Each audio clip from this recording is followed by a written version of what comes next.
창세기 1장 1절부터 31절까지 제가 봉독하도록 하겠습니다. 1장 1절 태초에 하나님이 천지를 창조하시니라. 땅이 혼돈하고 공허하며 흑암이 깊음 위에 있고 하나님의 영은 수면 위에 운행하시니라. 하나님이 이르시되 빛이 있으라 하시니 빛이 있었고 빛이 하나님이 보시기에 좋았더라. 하나님이 빛과 어둠을 나누사 하나님이 빛을 낮이라 부르시고 어둠을 밤이라 부르시니라. 저녁이 되고 아침이 되니 이는 첫째 날이니라. 하나님이 이르시되 물 가운데 궁창이 있어 물과 물로 나뉘라 하시고 하나님이 궁창을 만드사 궁창 아래의 물과 궁창 위의 물로 나뉘게 하시니 그대로 되니라. 하나님이 궁창을 하늘이라 부르시니라. 저녁이 되고 아침이 되니 이는 둘째 날이니라. 하나님이 이르시되 천하의 물이 한 곳으로 모이고 묻이 드러나라 하시니 그대로 되니라. 하나님이 묻을 땅이라 부르시고 모인 물을 바다라 부르시니 하나님이 보시기에 좋았더라. 하나님이 이르시되 땅은 풀과 씨 맺는 채소와 각기 종류대로 씨 가진 열매 맺는 나무를 내라 하시니 그대로 되어 땅이 풀과 각기 종류대로 씨 맺는 채소와 각기 종류대로 씨 가진 열매 맺는 나무를 내니 하나님이 보시기에 좋았더라. 저녁이 되고 아침이 되니 이는 셋째 날이니라. 하나님이 이르시되 하늘의 궁창에 광명체들이 있어 낮과 밤을 나뉘게 하고 그것들로 징조와 계절과 날과 해를 이루게 하라. 또 광명체들이 하늘의 궁창에 있어 땅을 비추라 하시니 그대로 되니라. 하나님이 두 큰 광명체를 만드사 큰 광명체로 낮을 주관하게 하시고 작은 광명체로 밤을 주관하게 하시며 또 별들을 만드시고 하나님이 그것들을 하늘의 궁창에 두어 땅을 비추게 하시며 낮과 밤을 주관하게 하시고 빛과 어둠을 나뉘게 하시니 하나님이 보시기에 좋았더라. 저녁이 되고 아침이 되니 이는 넷째 날이니라. 하나님이 이르시되 물들은 생물을 번성하게 하라. 땅 위 하늘의 궁창에는 새가 나르라 하시고 하나님이 큰 바다 짐승들과 물에서 번성하여 움직이는 모든 생물을 그 종류대로 날개 있는 모든 새를 그 종류대로 창조하시니 하나님이 보시기에 좋았더라. 하나님이 그들에게 복을 주시며 이르시되 생육하고 번성하여 여러 바닷물에 충만하라. 새들도 땅에 번성하라 하시니라. 저녁이 되고 아침이 되니 이는 다섯째 날이니라. 하나님이 이르시되 땅은 생물을 그 종류대로 내되 가축과 기는 것과 땅의 짐승을 종류대로 내라 하시니 그대로 되니라. 하나님이 땅의 짐승을 그 종류대로 가축을 그 종류대로 땅에 기는 모든 것을 그 종류대로 만드시니 하나님이 보시기에 좋았더라. 하나님이 이르시되 우리의 형상을 따라 우리의 모양대로 우리가 사람을 만들고 그들로 바다의 물고기와 하늘의 새와 가축과 온 땅과 땅에 기는 모든 것을 다스리게 하자 하시고 하나님이 자기 형상 곧 하나님의 형상대로 사람을 창조하시되 남자와 여자를 창조하시고 하나님이 그들에게 복을 주시며 하나님이 그들에게 이르시되 생육하고 번성하여 땅에 충만하라. 땅을 정복하라. 바다의 물고기와 하늘의 새와 땅에 움직이는 모든 생물을 다스리라 하시니라. 하나님이 이르시되 내가 온 지면에 씨 맺는 모든 채소와 씨 가진 열매 맺는 모든 나무를 너희에게 주노니 너희의 먹을거리가 되리라.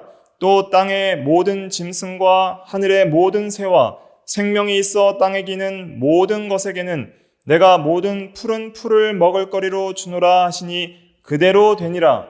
하나님이 지으신 그 모든 것을 보시기에 심히 좋았더라. 저녁이 되고 아침이 되니 이는 여섯째 날이니라. 아멘. 예, 작정은 이제 마무리하고 이제 오늘부터는 창조에 대해서 증거하려고 합니다. 그래서 창조 첫 번째 시간입니다. 그래서 오늘 제목은 창조의 특징이라는 제목으로 말씀을 증거하도록 하겠습니다. 하나님께서 작정을 하셨다는 것은 앞으로 일어날 모든 일을 미리 정하신 것이라 그랬습니다. 그러니까 미리 정하셨다라면은 정하신 대로 하나님께서 외적으로 역사를 하셔야 돼요. 그러니까 하나님의 내적인 사역에 있어서는 작정과 예정이 있었습니다. 그건 계획에 해당하는 것이죠. 계획을 세웠다라면 계획을 실행을 하셔야 되겠죠. 그 실행의 첫 번째 단계가 창조인 것입니다. 그래서 하나님이 작정하시고 예정하신 대로 이제는 모든 세상의 만물들을 창조하시고, 또한 창조하신 것을 그대로 내버려 두시지 아니하시고 보존하시고 통치하시는 그 일을 가리켜서는 섭리라는 용어로서 구별을 합니다. 그래서 작정을 실행하시는데 두 가지 방식으로 실행하시는데, 창조와 섭리의 방식으로 작정을 실행하시게 되는 것입니다. 그것이 이제 웨스트민스터 대소요리 문답이 또 증거하는 중요한 교리 중에 하나이죠. 성경이 그렇게 이제 증거하고 있는 중요한 진리의 부분이라 할 수가 있겠습니다. 창조에 대해서는 성경에서 여러 군데서 증거를 하고 있는데, 특별히 우리가 가장 중요하게 살펴봐야 될 것은 창세기 1장부터 나오는 창조에 대한 내용들입니다.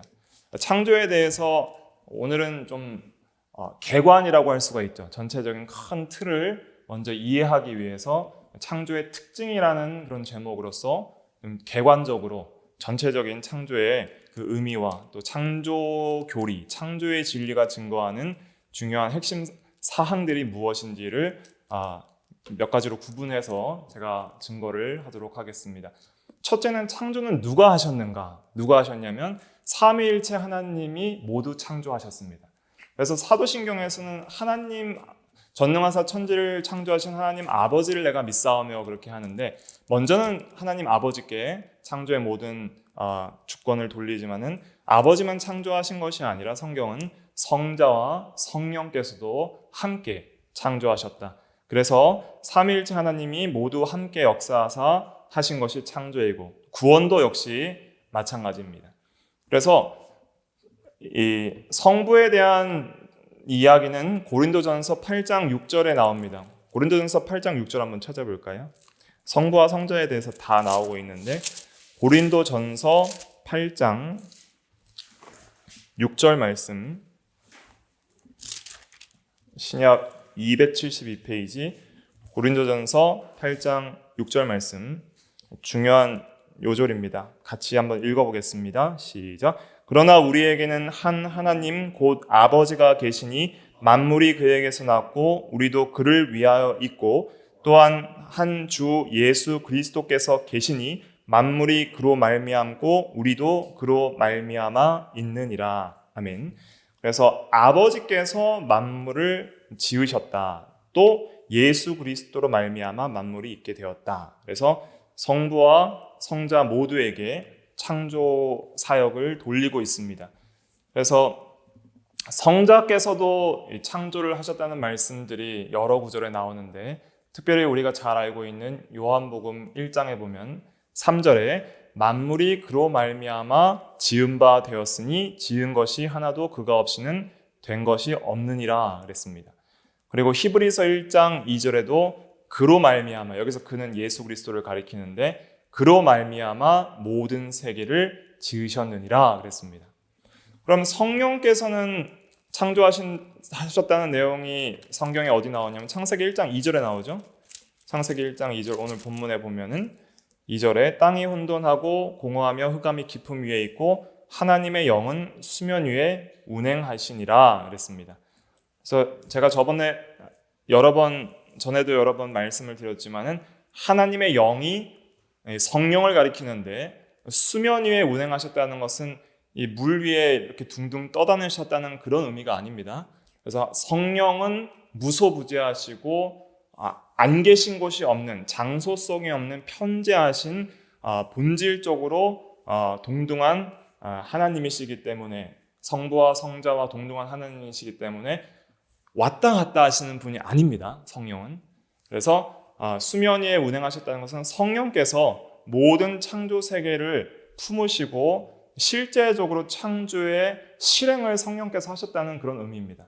그래서 성부께서 작정하시고 명령하시고, 또 성자께서는 또 말씀으로써 하나님의 말씀으로서 살아있는 인격적인 말씀으로서 실제로 창조의 역사를 실행하시고 그리고 그 실행하실 때에 실제로 창조가 이루어지도록 적용하시는 분이 성령이죠.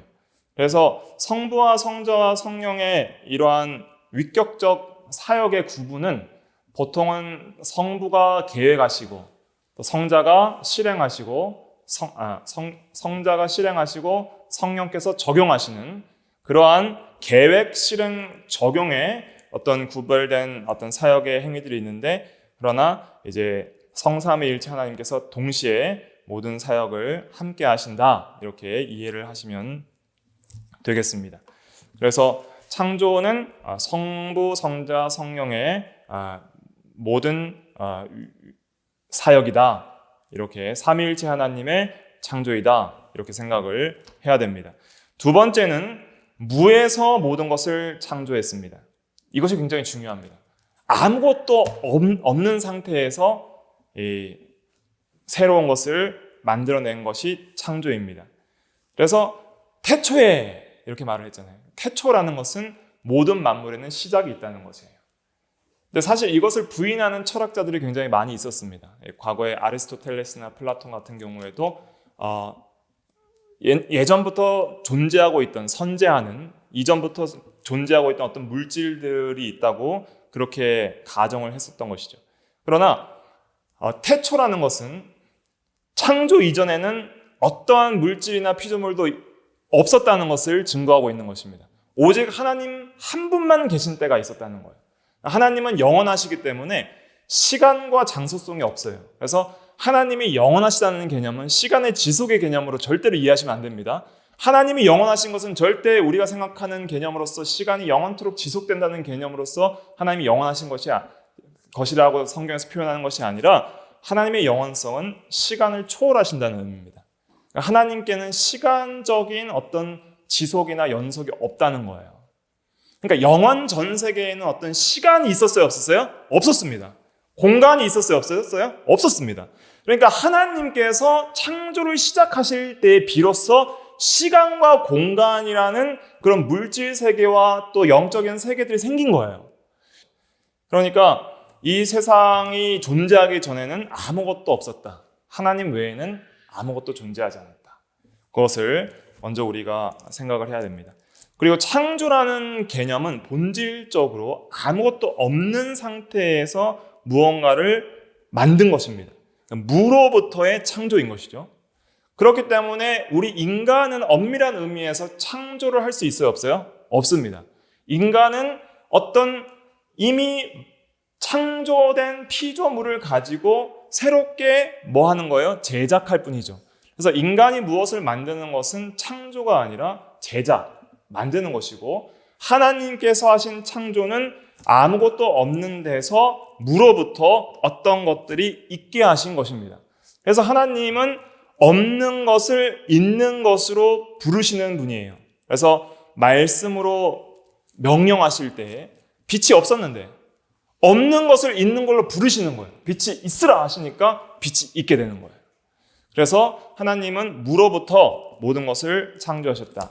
그래서 이 무로부터의 창조의 이 진리가 중요한 이유는 무엇이냐면 이것을 반대하는 여러 가지 기독교적인 사상들이 있기 때문입니다. 그래서 이 무로부터의 창조의 이러한 교리에 있어서 우리가 생각해야 될 것이 몇 가지 있는데 첫 번째는 세상에는 시작이 있었다는 거예요. 반드시 세상 모든 만물에는 시작점이 있고 하나님이 창조하신 때가 있다. 그 전에는 영원한 하나님만 홀로 계셨다. 보이는 것들과 보이지 않는 것들 모두 하나님께서 창조하심으로 창세기 1장 1절에 태초에 하나님이 천지를 창조하시니라 하는 그 시점부터 모든 보이는 것과 보이지 않는 모든 피조물들이 존재하게 되었다. 모든 피조 세계는 시작이 있었다 하는 것을 우리가 생각을 해야 됩니다. 그래서 시편 90편 2절에도 산이 생기기 전 땅과 세계도 주께서 조성하시기 전 곧 영원부터 영원까지 주는 하나님이시니이다 그랬습니다. 그 다음에 또 무로부터의 창조에서 우리가 중요하게 생각해야 될 것은 무엇이냐면 하나님께서 모든 것을 만드셨다는 거예요. 그래서 만들지 않은 것이 없다. 하나님이 만들지 않고 뭐 저절로 생겨났거나 원래 있었다거나 그런 것이 전혀 없다. 하늘과 땅과 만물과 모든 것과 시간과 공간까지 하나님께서 창조하신 것을 우리가 믿어야 됩니다. 그것이 성경에서 증거하는 진리입니다. 골로새서 1장 16절 한번 찾아볼게요. 골로새서 1장 16절 말씀. 골로새서 1장 신약 325페이지 골로새서 1장 16절 같이 한번 읽어보겠습니다. 시작. 만물이 그에게서 창조되되 하늘과 땅에서 보이는 것들과 보이지 않는 것들과 혹은 왕권들이나 주권들이나 통치자들이나 권세들이나 만물이 다 그로 말미암고 그를 위하여 창조되었고 또한 그가 만물보다 먼저 계시고 만물이 그 안에 함께 섰느니라. 그래서 만물보다 먼저 계신 분은 하나님이시고 모든 만물은 그에게서 창조되되, 이것이 중요합니다. 그에게서 창조되되 하늘과 땅에서 보이는 것들과 보이지 않는 것들. 그래서 영적 세계, 즉 오늘날 우리가 하나님의 나라 또 하늘이라고 말하는 영적인 세계는 이제 또 하나님께서 창조할 때 특별히 첫째 날 창조하셨을 것이라고 그렇게 생각을 합니다. 성경에 정확히 나와 있지는 않지만은 영적 세계와 천사들은 아마도 첫째 날 창조하셨을 것이다. 분명히 창조할 때에 보이지 않는 것들도 창조했기 때문에 성경이 보이지 않는 세계에 대한 창조에 대한 것은 시점은 말하지 않고 있기 때문에 정확히 알 수는 없지만은 분명히 창조 때에 이것이 다 이루어졌다 하는 것을 우리가 깨달아야 하는 것이죠.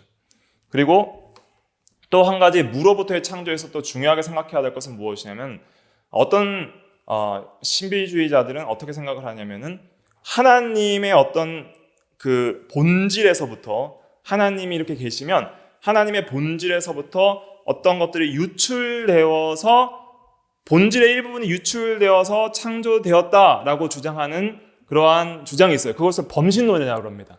그러니까 범신론은 이제 초대교회의 영지주의가 범신론과 관련이 있고 오늘날에는 불교와 힌두교 그리고 이제 현대판 이제 범신론은 뉴에이지 사상들이에요. 그리고 그것들이 이제 기독교에 들어와서 이상한 신비주의적인 기독교들로 변질되게 됩니다. 그래서 신적 본질이 유출되어서 어떤 보이는 물질들을 창조했다는 것인데 그러므로 모든 물질 안에는 다 뭐가 들어있다는 거예요? 하나님의 신적 본질들이 들어있다는 거예요. 그렇기 때문에 모든 것은 신이다라는 그러한 범신론이 생기는 거예요. 범신론은 모든 범자잖아요. 그러니까 모든 것이 신이다.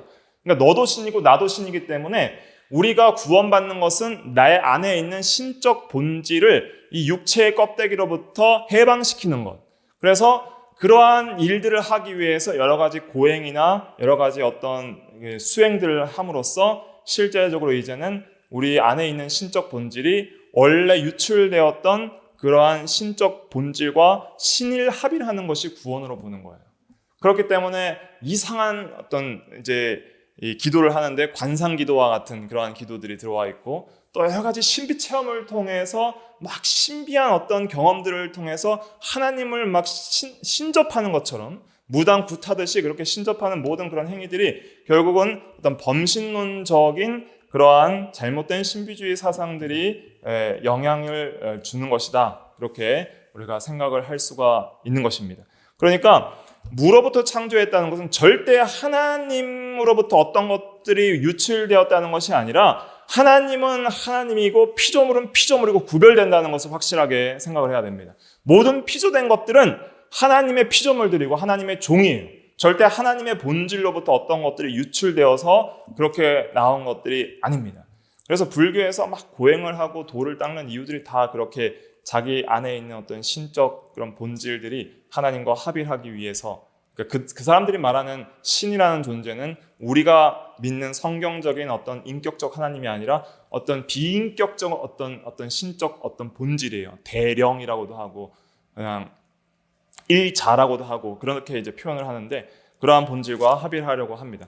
그러한 이제 사상들의 영향을 받아서 이제 우리나라에도 많이 보급되어 있는 그 요가 같은 거 있잖아요. 요가 같은 것들이 다 그런 뉴에이지적이고 힌두교적인 어떤 사상에서 이제 수행의 도구로서 내가 이제 구원을 받기 위한 수행의 그런 방식으로서 수행하는 한 가지의 어떤 방법이다. 그런 것들 이해를 하시면 되겠습니다. 그래서 가장 우리가 또 주의해야 될 것은 무엇이냐면 창조주 하나님과 피조물은 절대적으로 구별되신다. 그래서 우리가 하나님을 피조물과 하나로 생각을 해서는 안 된다 하는 것입니다. 그래서 이러한 범신론적인 사상 이런 것들을 우리가 주의를 해야 되겠습니다. 그 다음에 이제 우리가 생각해야 될 것은 하나님께서 모든 이 창조 세계를 말씀으로 창조하셨다. 셋째는 말씀으로 창조하셨다는 것을 믿어야 됩니다. 그래서 이 창세기 1장에서는 가라사대 혹은 이제 이르시되라는 그러한 말씀이 총 몇 번 등장하냐면 11번이나 등장을 합니다. 그래서 하나님이 이르시되 빛이 있으라 하시니 빛이 있었고 그랬죠. 그래서 이르시되 하는 그런 말씀으로서 모든 하나님께서 작정하셨던 피조물들을 창조하신 것이죠. 그래서 하나님은 없는 것을 있는 것으로 부르시는 하나님이라는 말씀이 로마서 4장 17절에 기록이 되어 있습니다. 로마서 4장 17절 한번 찾아보겠습니다.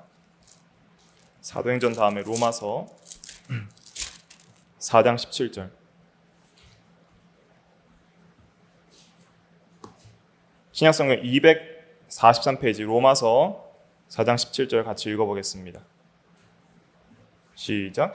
기록된 바 내가 너를 많은 민족의 조상으로 세웠다 하심 같이 그가 믿는 바 하나님은 죽은 자를 살리시며 없는 것을 있는 것으로 부르시는 이시니라. 죽은 자도 살리실 뿐만 아니라 없는 것을 있는 것으로 부르시는 이시니라. 그래서 아브라함의 아내 사라에게 더 이상 아들을 가질 수 없는 상황 속에서 아들이 있으라 이렇게 하니까 없는 것이 있는 것으로 생겼고, 또 이것을 우리가 창조에 적용을 하면 없던 빛이 있는 것으로 부르시니까 있게 되는 놀라운 역사가 하나님의 말씀의 능력이다. 그래서 하나님은 말씀으로 모든 것을 창조하셨고 그 말씀은 능력과 권위가 있기 때문에 반드시 그 말씀대로 모든 것이 순종하고 이루어진다 하는 것을 우리가 믿어야 됩니다. 그래서 누가복음 1장 37절에 대저 하나님의 모든 말씀은 능하지 못하심이 없느니라 그랬습니다. 그래서 하나님의 말씀은 전능하시다. 그 전능하신 말씀으로 모든 세계를 창조하셨다. 그런데 이렇게 하나님께서 모든 세계를 말씀으로 지어진 것을 우리가 어떻게 알아요? 우리가 하나님께서 말씀으로 모든 세계를 창조하셨습니다 라고 하면은 진화론을 믿는 과학자들은 웃을 것이지만은, 그러나 우리가 말씀으로 지어진 것을 우리가 안 하니 무엇으로 알아요? 믿음으로 아는 것입니다. 그것이 히브리서 11장 3절에 기록되어 있습니다. 다 한번 찾아보시겠습니다. 히브리서 11장 3절 같이 읽어볼게요. 시작. 믿음으로 모든 세계가 하나님의 말씀으로 지어진 줄을 우리가 아나니 보이는 것은 나타난 것으로 말미암아 된 것이 아니니라. 믿음으로 모든 세계가 하나님의 말씀으로 지어진 줄을 우리가 아나니 그랬습니다. 자, 보이는 이 모든 것들은 나타난 이 세계로 말미암아 저절로 되어진, 우연히 되어진 것이 아니라는 거예요. 진화론자들이 주장하는 것처럼 원래 물질이 선재했고, 그리고 어떤 그러한 물질들로부터 모든 피조물들이 진화하여서 현재에 있는 모든 것들이 생기게 되었다 하는 것들은 보이는 것으로 나타난 것, 보이는 것이 나타난 것으로 말미암아 됐다고 주장하는 것들이죠. 그러나 그런 것을 이제 확실하게 성경은 배격을 하고 있습니다. 그래서 우리가 하나님이 말씀으로 창조하셨고 이 하나님의 말씀은 전능하시다. 능력이 있는 말씀이고 특별히 뭐예요? 없는 것을 있는 것으로 부르시는 하나님의 능력의 말씀이다. 그래서 우리가 믿는 창조주 하나님의 얼마나 능력이 있으신가 하는 것을 우리가 믿고 하나님을 경외하고 의지해야 하는 것이죠. 또 네 번째로는 창조는 종류대로 창조하였습니다. 창세기 1장에 보면 종류대로 창조했다는 말씀이 굉장히 많이 나오고 있는데, 제가 이제 말씀드리면 11절에도 보면 풀과 채소와 나무를 내라 하실 때에 종류대로라고 했고 12절에도 종류대로, 그 다음에 바다의 짐승과 새들을 내라고 할 때에도 21절에 보면 종류대로 창조하시니, 또 땅의 짐승들, 땅의 생물들을 낼 때에도 24절과 25절에 보면은 종류대로 이렇게 말씀을 하고 있습니다. 그래서 모든 것이 처음부터 종류대로 창조되었습니다. 종류대로 창조되었기 때문에 진화론은 거짓인 거예요. 진화론이라는 것은 모든 피조물에 있어서의 최초의 어떤 물질이 있었고, 그 물질로부터 어떤 생명체들이 나왔고, 원시 생명체인 아메바와 같은 것들이 생기고, 그 다음에 어류, 양서류, 파충류, 조류, 그 다음에 포유류 이렇게 하다가 원숭이를 통해서 인간이 됐다, 이렇게 주장을 하는 것이 진화론이잖아요. 근데 중요한 것은 진화론은 처음부터 이 찰스 다윈이 주장할 때부터 어떤 증거를 가지고 진화론을 주장을 한 것이 아니라 진화론을 먼저 주장을 하고 증거를 찾은 거예요. 근데 찰스 다윈은 죽을 때까지 진화론의 증거를 찾지 못했습니다.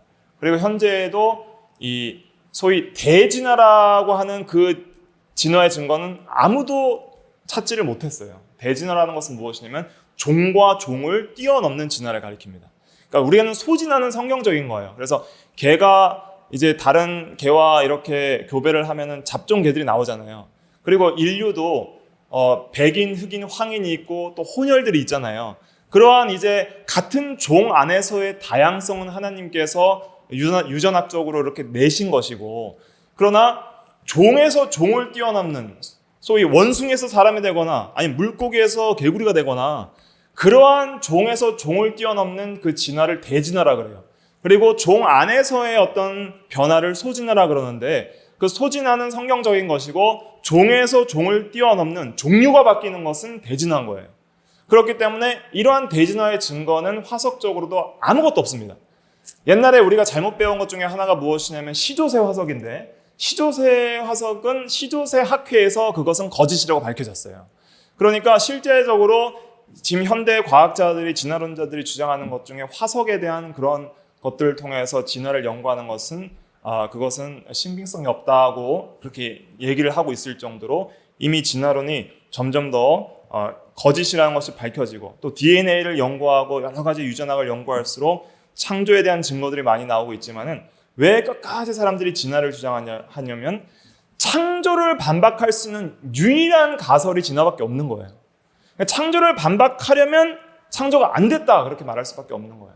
그럼 진화론을 믿을 수밖에 없는 거예요. 그러니까 진화론도 하나의 믿음의 영역이에요. 증거가 있는 것이 아니라 그냥 그렇게 믿고 그렇게 따르는 거예요. 그러나 우리는 성경을 믿음으로써 창조가 진리이고 진화는 허구라는 것을 알 수 있고, 특별히 하나님께서 지혜로우셔서 이렇게 종류대로 이렇게 말씀을 하신 것은 종을 뛰어넘어서 내가 진화하도록 그렇게 한 것이 아니라 모든 피조물의 종류는 내가 이미 창조 때부터 다 종류대로 창조하였다, 이렇게 선포를 하고 계시는 것이다 하는 것을 우리가 알고, 우리는 모든 진화론을 거부해야 됩니다. 오늘날 또 유신 진화론이라 그래서 하나님께서 창조는 하셨대 오랜 시간을 통해서 하나님이 진화의 어떤 과정들을 섭리하셨다, 그렇게 말하는 이제 잘못된 신학들이 또 들어오고 있어요. 그렇기 때문에 우리는 이러한 모든 것들과 싸워 나가야 됩니다.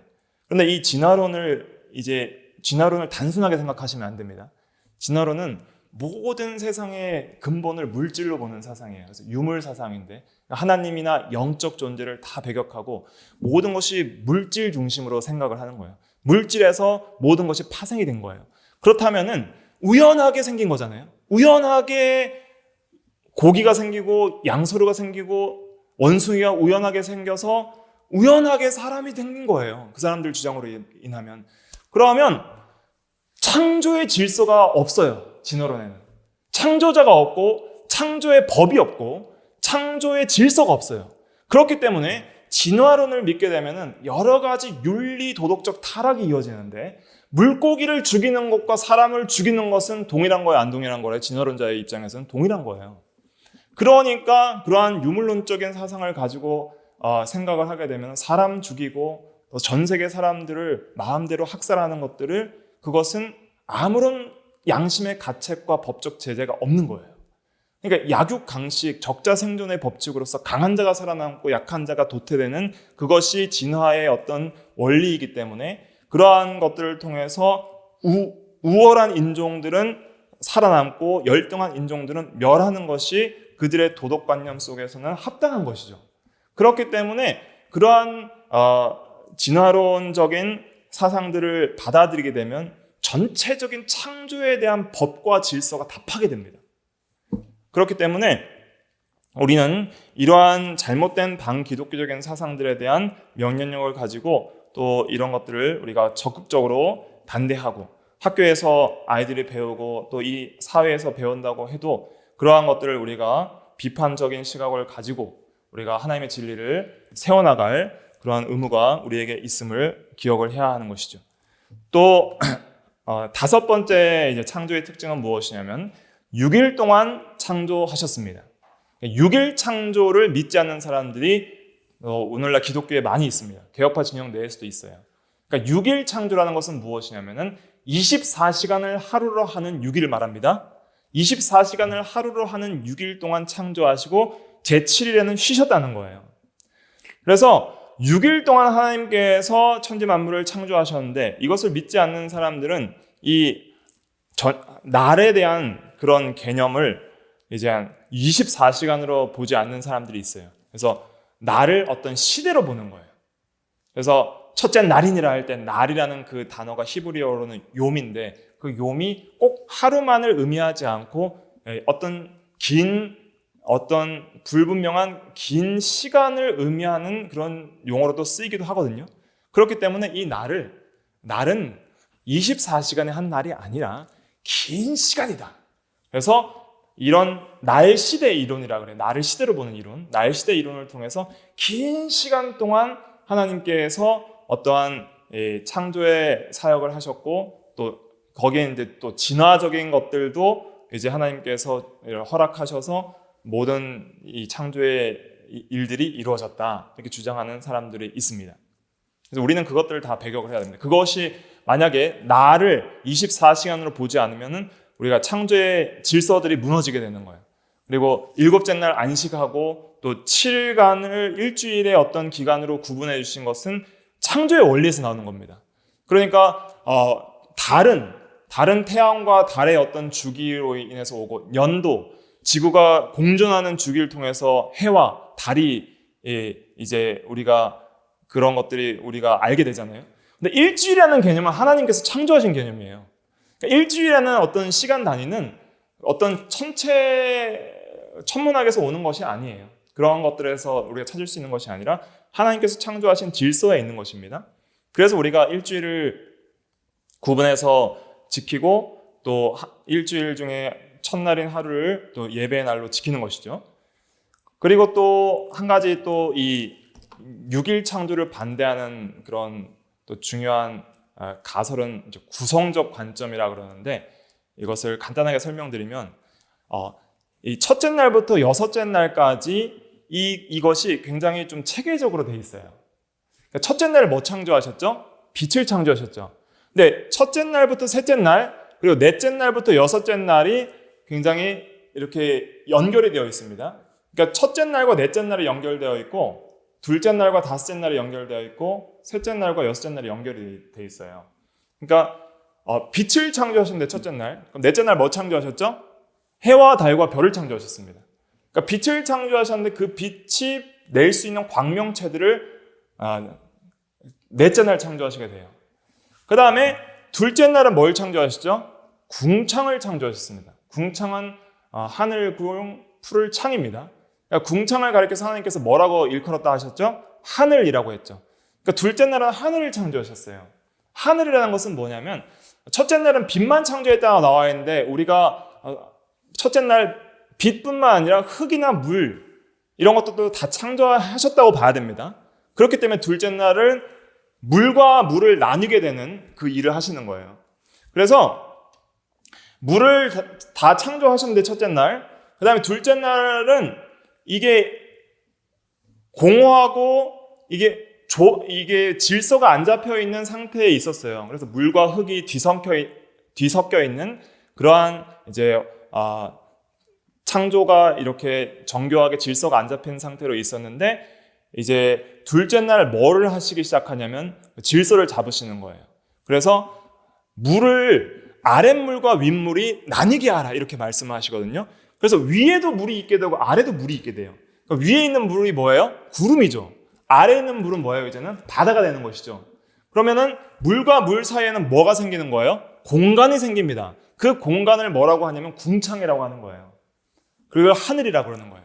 그래서 이 공간이 이제 하늘이고 그 위에 이제 구름이 있고 또 그 위에 또 우주가 있고 하늘들의 하늘이라는 표현이 있거든요, 성경에. 그건 또 이제 영적인 세계, 눈에 보이지 않는 세계. 우리 주 예수 그리스도께서 가시고 성도들이 죽으면 가는 그곳, 보이지 않는 하늘, 그것이 또 있다 하는 것을 생각을 해야 됩니다. 그래서 둘째 날은 물과 물을 나누고 하늘, 공중, 하늘과 또 이제 물을 나눈 그런 일들을 하셨죠. 하늘을 창조하셨죠. 그럼 다섯째 날 뭘 창조하셨어요? 다섯째 날 그 하늘과 물에서 사는 생물을 창조하시는 거예요. 그래서 하늘에는 새가 있게 하고 바다에는 물고기가 있게 하라. 그 다섯째 날 하신 것입니다. 그럼 셋째 날은 뭘 하셨어요? 셋째 날은 이제 땅에 있는 물 중에 물과 흙이 섞여 있으니까 흙은 드러나게 하고 물은 한 곳에 모이라. 그래서 바다와 땅을 만드셨어요. 셋째 날. 그래서 땅을 만드시고 바다를 만드시는 일을 통해서 이제 땅이 이제 생기게 되니까, 육지가 생기게 되니까 육지에 이제 뭐가 필요해요? 식물들이 필요한 거예요. 그렇기 때문에 풀과 또 나무와 채소를 셋째 날 지으신 거예요. 그래서 땅과 물을 구분하셔서 육지가 드러나게 하시고 육지에 이제는 풀과 채소와 나무를 창조하셨다. 그러면은 셋째 날 그것을 이제 땅을 창조하셨으니까 여섯째 날은 뭘 창조하시는 거예요? 땅에 사는 이제 동물들과 사람을 창조하게 되는 거예요. 그래서 이제는 기는 동물과 또 짐승과 가축과 그다음 마지막에는 사람을 창조하게 됩니다. 그래서 이렇게 각 창조는 무작정 창조된 게 아니라 굉장히 질서 있고 또 구조 있게 창조를 하셨어요. 그래서 구조가 이렇게 있는 거예요. 그래서 어떤 사람들은 이제 이러한 창조가 이 구조를 설명하는 것이지 날이라는 개념은 24시간을 말하는 것이 아니라 각 창조의 항목별 구조를 구분하기 위한 표현일 뿐이다. 그렇게 주장하는 사람들이 있습니다. 그러나 우리는 그런 모든 것들을 배격하고 성경에 나와 있는 대로 우리가 한 날은 24시간을 하루로 하는 6일 동안의 창조다. 이렇게 세워 나가야 됩니다. 그래야지 전체적인 어떤 창조의 질서가 잡히고 또 우리가 모든 성경을 해석하는 데 있어서 이 창세기부터 잘못 해석하면은 전체적인 해석의 틀이 이제 어긋나게 됩니다. 오늘날 많은 사람들이 우리가 이렇게 지금 주장하고 있는 것들을 왜 이렇게 구체적으로 나눠서 설명하냐면 이걸 안 믿는 사람들이 꽤 많아요. 꽤 많기 때문에 이것을 확실하게 세워 나가야 됩니다. 우리는 당연하게 성경에 나와 있는 대로 믿지만은 오히려 연구하는 학자들 중에 이렇게 안 믿는 사람들이 많고 그렇게 가르치는 목사들도 꽤 많이 있습니다. 그렇기 때문에 이것을 확실하게 세워 나가는 것이 중요하다 하는 것을 깨달아야 됩니다. 그 다음에 이제 다섯 번째가 6일 창조였고 여섯 번째는 선하게 창조하셨다. 이것도 굉장히 중요합니다. 그래서 모든 것을 보시기에 심히 좋았더라 그랬잖아요. 그래서 모든 물질 세계와 인간의 육체와 영혼, 모든 보이는 세계와 보이지 않는 세계가 다 하나님께서 선하게 보시기에 좋게 창조했다는 거예요. 그러니까 보기에 좋았더라 하는 이 좋았더라는 단어의 히브리어는 토브인데 토브는 선이라는 뜻입니다. 선하게 창조했다. 좋게 창조했다. 그런 의미입니다. 그러면 오늘날 이 영은 선하고 육은 악하다는 그런 생각들 있잖아요. 이것이 고대에서부터 이 플라톤주의라는 소위 플라톤주의라는 그런 주의, 영지주의 이런 데서부터 계속 나오는 거예요. 그러니까 우리가 기독교 신앙을 잘못 이해하면 육신 이거는 썩어 없어질 것, 육신은 아주 악한 것, 그리고 영은 선한 것. 그러니까 영육 이원론으로 영은 선하고 육은 악하다는 그런 생각을 가지고 막 육신은 뭐 그냥 고생해도 되고 육신은 뭐 연단을 받고 이 세상에서 가난하게 살아야 되고 고난을 받아야 되고 영은 하여튼 거룩하게 거룩을 이루어 나가야 되고 그렇게 구분해서 생각하는 사람들이 있는데 그것은 잘못된 생각입니다. 왜냐하면 하나님께서 이 모든 물질 세계를 처음 창조할 때 어떻게 창조했어요? 선하게 창조했습니다. 그러니까 물질이 악하고 또 물질적인 것들이 악하다고 생각하는 것은 그것은 잘못된 것이죠. 그러나 이 선한 것이 선하게 창조한 것이 타락함으로 말미암아 변질되었기 때문에 그렇기 때문에 악한 요소들이 생긴 거예요. 그렇기 때문에 세상이 악해져서 악한 가시와 엉겅퀴 그리고 이런 육식 동물들 원래 사자도 풀을 먹게 돼 있어요. 동물에게 풀을 먹이로 줬거든요. 사자는 뭘 먹었어요? 옛날에? 풀을 먹었어요. 성경에 나와 있잖아요. 30절 창세기 1장 30절 한번 읽어볼까요? 창세기 1장 30절 사람에게 29절에는 씨 맺는 채소와 열매 맺는 나무를 줬어요. 그 다음에 30절에는 짐승에게 뭘 줬냐면 30절 읽어볼게요. 시작. 또 땅의 모든 짐승과 하늘의 모든 새와 생명이 있어 땅에 기는 모든 것에게는 내가 모든 푸른 풀을 먹을 거리로 주노라 그랬죠. 그러니까 풀을 주셨어요. 풀.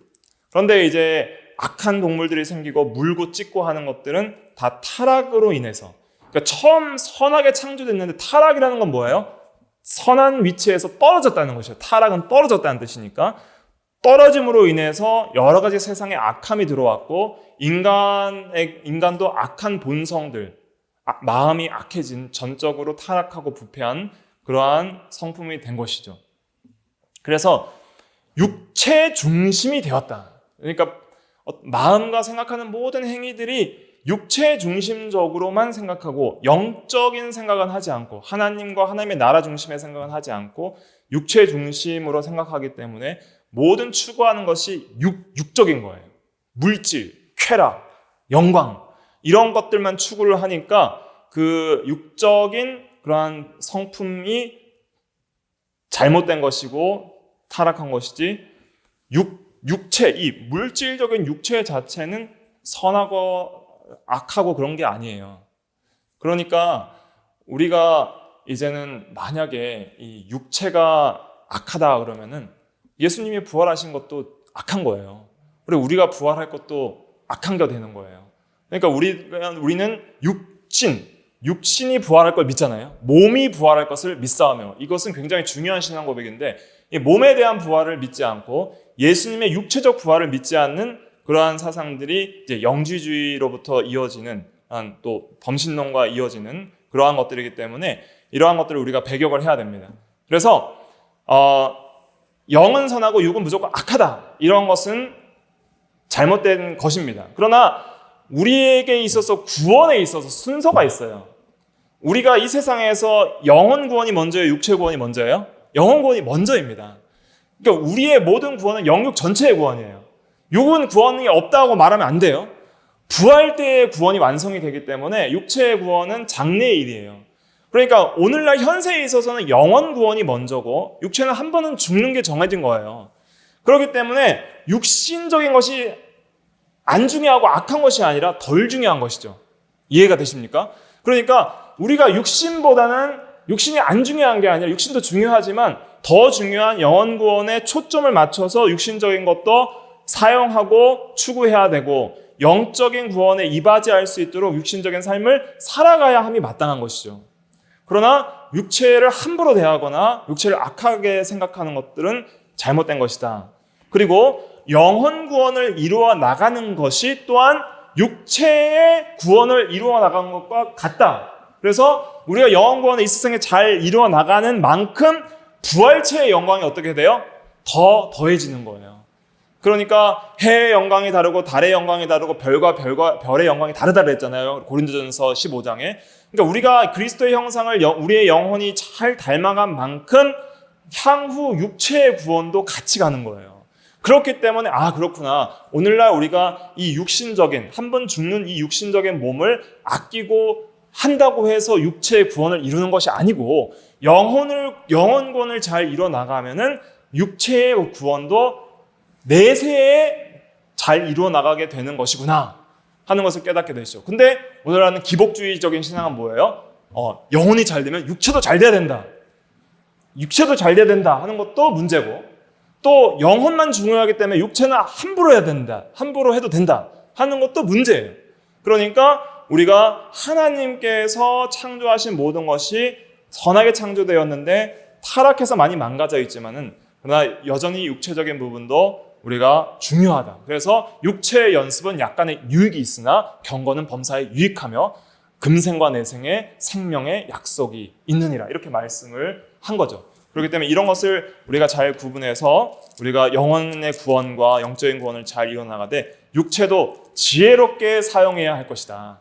지혜롭게 믿음으로 우리의 건강을 함부로 해쳐서는 안 되고, 또 우리가 육체의 건강을 하나님께서 허락하시는 한 모든 육체의 건강과 육신적인 물질을 이용해서 하나님 나라의 영광과 영원 구원에 이바지할 수 있도록 그렇게 목적을 분명히 해서 사용하는 것이, 그것이 건강한 신앙생활이다 하는 것을 깨닫게 되는 것입니다. 그리고 마지막 창조의 목적이 있는데, 7번째로 이제 창조의 특징 중에 창조의 목적은 하나님의 영광을 위한 것입니다. 이것은 또 다음에 한 시간을 내서 제가 좀 주의 깊게 다뤄야 될 중요한 부분인데, 창조에 있어서 이제 며칠 동안 창조했어요? 6일 동안 창조했습니다. 그러면 하나님의 창조에 있어서 가장 절정인 날은 며칠이에요? 하나님이 이렇게 창조한 이 7일 동안, 6일 동안 창조했죠. 그리고 7일째 하나님께서 쉬셨잖아요. 하나님께서 이렇게 창조하신 창조의 절정은 7일에 있습니다. 7일이 절정이에요.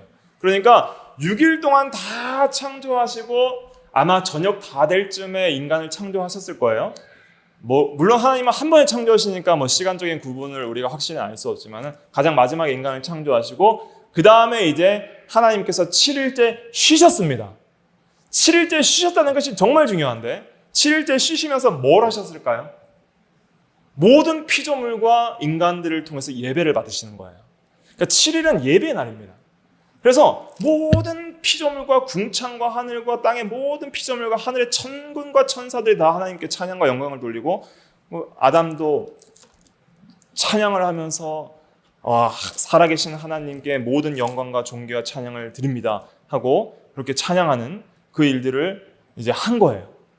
그러니까 우리가 이 창조의 목적은 하나님의 영광에 있고 예배자의 삶에 인간의 목적이 있다 하는 것을 우리가 기억을 해야 합니다. 6일 동안 창조했지만 그 모든 6일 동안 창조의 목적은 결국 어디에 있어요? 7일에 있다. 그리고 우리의 마지막 구원도 어디에 있어요? 그런 7일이 예표하는 마지막 안식에 있다. 영원한 하나님 나라에서 우리가 영원토록 하나님을 찬양하며 영광 돌릴 그 날에 있다 하는 것을 우리가 깨달아야 됩니다. 그래서 우리가 이 창조를 믿는 이 신앙을 통해서 우리가 적용을 할 때에 우리는 하나님의 창조를 믿는 성도는 이제 어떻게 살아가야 하는가? 간단하게 3가지만 말씀드리고 마칠 텐데, 첫째는 내가 믿고 섬기는 하나님이 창조주이심을 기억하고 하나님을 경외하며 의지하며 살아야 됩니다. 그래서 시편 121편 1절에 보면 내가 산을 향하여 눈을 들리라 나의 도움이 어디서 올까 할 때에 시편 121편 2절에 나의 도움은 천지를 지으신 여호와께로부터 온다 이렇게 고백을 하잖아요. 그래서 우리의 모든 삶에 있어서의 도움과 또 은혜들은 창조주로부터 온다 하는 것을 기억을 해야 되고, 둘째로는 말씀으로 살아야 됩니다. 그러니까 떡으로만 살 것이 아니라 하나님의 모든 말씀으로 살아야 된다고 신명기 8장 3절도 말씀하셨잖아요. 그러니까 우리가 살아계신 전능하신 하나님의 말씀을 믿고 순종하는 삶을 우리가 사는 것이 창조주 하나님을 믿는, 창조 진리를 믿는 신앙이다. 셋째는 하나님의 영광을 위하여 살아야 한다. 그래서 6일 창조하는 것은 7일의 목적이 있다. 창조의 절정은 7일에 있고 모든 창조의 목적은 하나님을 예배하며 하나님께 영광을 돌리는 데 있다. 이것을 우리가 기억을 하고 이제 믿음으로 살아가는 우리가 다 돼야 되겠습니다. 기도하겠습니다.